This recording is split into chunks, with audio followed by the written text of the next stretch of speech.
Bismillahirrahmanirrahim. Assalamualaikum warahmatullahi wabarakatuh.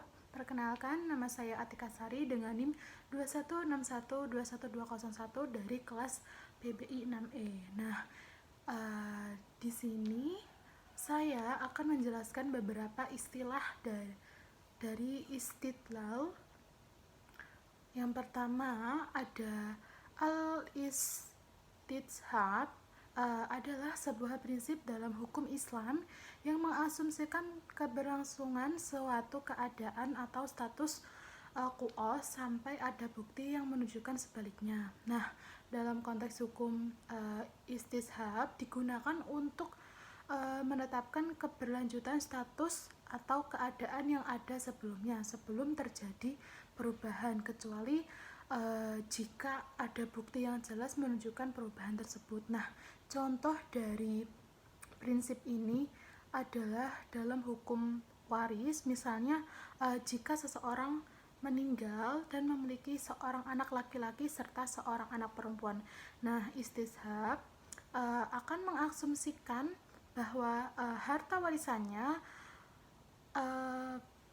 akan dibagi antara keduanya secara adil, kecuali jika ada bukti yang menunjukkan adanya ketentuan lain dalam wasiat atau hukum yang berlaku. Nah, yang kedua ada al-masali ar-musalah. Nah, konsep dalam hukum Islam yang mengacu pada kemaslahatan umum atau kepentingan umum yang diatur secara spesifik oleh hukum Islam. Nah, dalam prinsip ini hakim atau otoritas Islam dapat membuat sebuah keputusan berdasarkan kemaslahatan umum tanpa adanya referensi kelangsungan dari Al-Quran atau hadis. Nah, contoh dari yang kedua ini adalah ketika ada situasi di mana hukum Islam tidak memberikan pedoman langsung atau ketentuan spesifik. Misalnya ketika muncul teknologi baru yang tidak dapat diatur dalam kitab suci atau tradisi hukum Islam, hakim atau otoritas Islam dapat memutuskan berdasarkan kemaslahatan umum, yaitu apakah penggunaan teknologi tersebut memberikan manfaat atau merugikan masyarakat secara umum. Nah, yang ketiga yaitu al-istihsan adalah prinsip dalam hukum Islam yang memungkinkan hakim untuk menggunakan penalaran atau keadilan dalam mengambil keputusan hukum ketika hukum yang ada tidak memberikan solusi yang tepat atau relevan dalam situasi tersebut.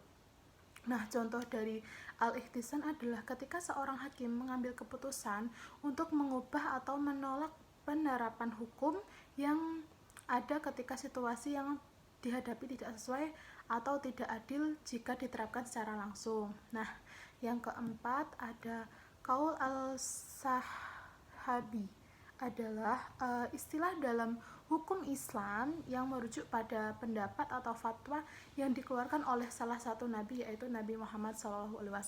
Nah, contoh dari qaul al-sahabi adalah pendapat Abu Bakar As-Siddiq dalam masalah waris. Abu Bakar memutuskan bahwa anak yang masih dalam kandungan pada saat kematian ayahnya berhak mendapatkan bagian waris. Pendapat ini dianggap sebagai salah satu sumber hukum dalam hukum waris dalam Islam karena Abu Bakar adalah sahabat Nabi yang memiliki otoritas dalam masalah agama setelah Nabi Muhammad SAW. Nah, yang kelima ada Sa'd al-Darai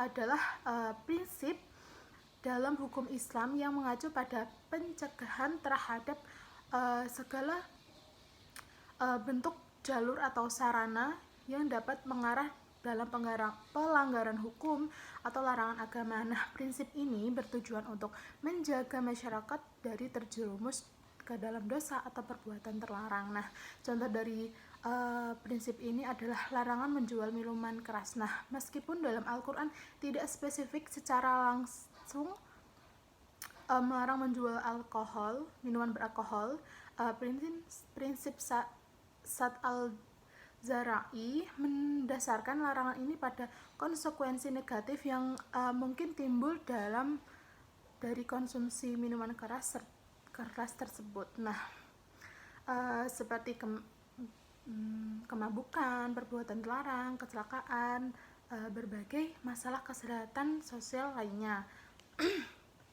Nah, dengan mencegah penjualan minuman keras ini, prinsip ini bertujuan untuk mencegah kemungkinan terjadinya perbuatan dosa pelanggaran yang timbul sebagai akibat dari konsumsi minuman tersebut. Nah, selanjutnya yang keenam adalah dilalah al-iktiran, adalah prinsip interpretasi hukum Islam yang menekankan pentingnya memahami konteks atau tujuan dari teks hukum yang terkandung dalam Al-Quran, hadis Nabi Muhammad SAW. Nah, dalam konteks ini, penafsiran tidak hanya berfokus pada kata-kata secara harfiah, tetapi juga mempertimbangkan maksud dan tujuan yang ingin dicapai oleh hukum tersebut. Nah, contohnya adalah masalah zakat. Ayat-ayat Al-Quran yang mengatur zakat memberikan paduan umum tentang siapa yang mewajibkan membayar zakat dan jenis harta yang dikenakan zakat, tetapi tidak memberikan rincian yang spesifik tentang jumlah persis yang harus dibayarkan. Nah, dengan menggunakan prinsip ini dilalah al-iktiran, para ulama dan ahli tafsir akan mempertimbangkan konteks cara tujuan umum zakat dan memutuskan jumlah yang sesuai dikeluarkan sebagai zakat berdasarkan kondisi ekonomi kebutuhan masyarakat tersebut. Nah, yang selanjutnya yang nomor 7 adalah dilalah al-ilham yaitu upaya untuk menafsirkan hukum atau mendapatkan petunjuk dari Allah Subhanahu wa taala melalui inspirasi atau ilham yang diberikan kepada individu tertentu. Nah, contoh dari dilalah al-ilham adalah dalam konteks ini mungkin terjadi ketika sebagai ulama mendapatkan pemahaman mendalam tentang suatu masalah hukum atau situasi tertentu yang yakni diyakini sebagai petunjuk langsung dari Allah Subhanahu wa taala. Misalnya seorang ulama yang menghadapi situasi yang kompleks tidak dapat paduan yang jelas dalam teks-teks hukum Islam. Nah, mungkin merasa bahwa dia menerima ilham dari inspirasi Allah Subhanahu wa taala untuk menafsirkan prinsip-prinsip hukum Islam dan menerapkan dalam situasi tersebut. Nah, yang kedelapan adalah ru'ya al-nabi, adalah istilah dalam Islam yang merujuk pada mimpi yang dilihat oleh Nabi Muhammad. Mimpi yang dilihat Nabi dianggap sebagai salah satu bentuk wahyu atau petunjuk dari Allah Subhanahu wa taala.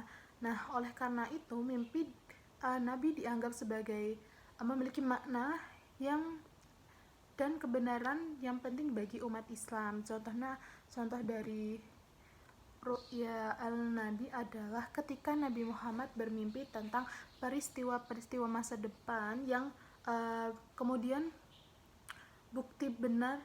terbukti benar. Salah satu adalah contoh yang terkenal dari mimpi Nabi Muhammad SAW tentang penaklukan Mekah, di mana beliau bermimpi bahwa umat Islam akan memasuki Mekah dengan aman dan menaklukkan kota tersebut. Nah, yang terakhir adalah sya'ru man qablana, adalah prinsip dalam hukum Islam yang menyatakan bahwa kita dapat menggunakan